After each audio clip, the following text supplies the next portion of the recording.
Greetings and welcome back to Mathamopoulos.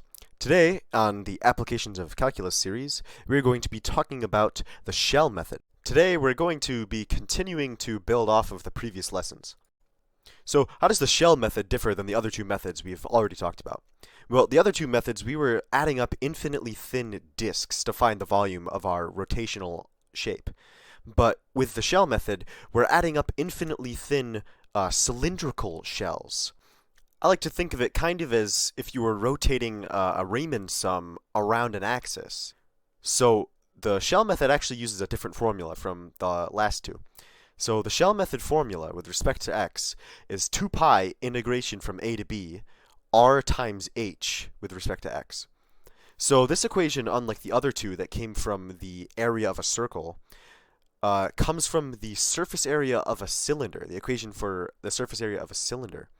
And so we have to think of it as we're taking these cylindrical shells and we're straightening them back out into rectangles, so that allows us to find the surface area of that rectangle.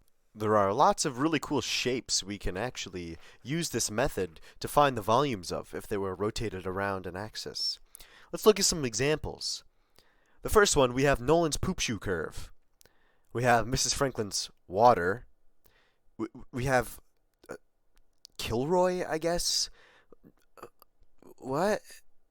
That one cool S that you would always draw in math class. In a really cool jump. Alright, let's jump into our first problem. We're going to find out the volume of the area bound by y equals square root of x, y equals 0, y equals 3, and the y-axis. Spun around the y-axis. So note that the radius is the same as x in this little graph drawing here. So we could say that the radius is equal to x. X is the distance between the y-axis and that rectangle, whatever rectangle we are trying to calculate. Notice that the height is also the same as y. So h equals y. If we're rotating around the y-axis for these type of problems, our radius and h height have to be in terms of x. Both have to be in terms of x.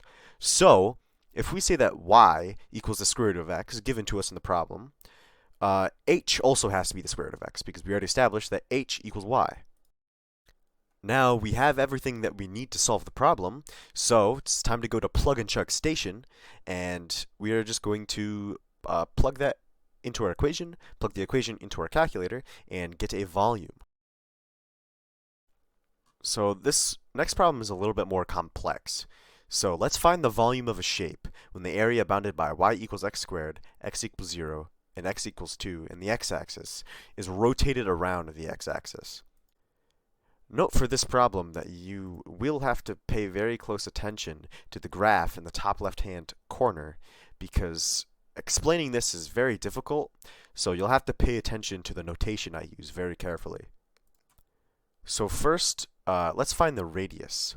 So the radius is where our rectangle cross-section of our cylinder shell is, which would be the value of our function, or in other terms, y. Next, to find the height, this will take a bit more thinking.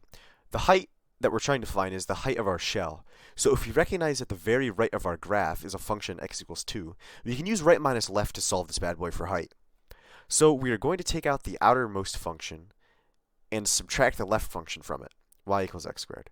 But this has to be solved in terms of y, so we would have to solve it for x and subtract that instead, which would give us the square root of y. Now that we have all the pieces, we can put this problem back together and solve it. So we can plug in what we found for h and r, and the bounds of our antiderivative are going to be the y values that are inside of the bounds. So on this graph labeled, we're going to be using y equals 0 and y equals 3.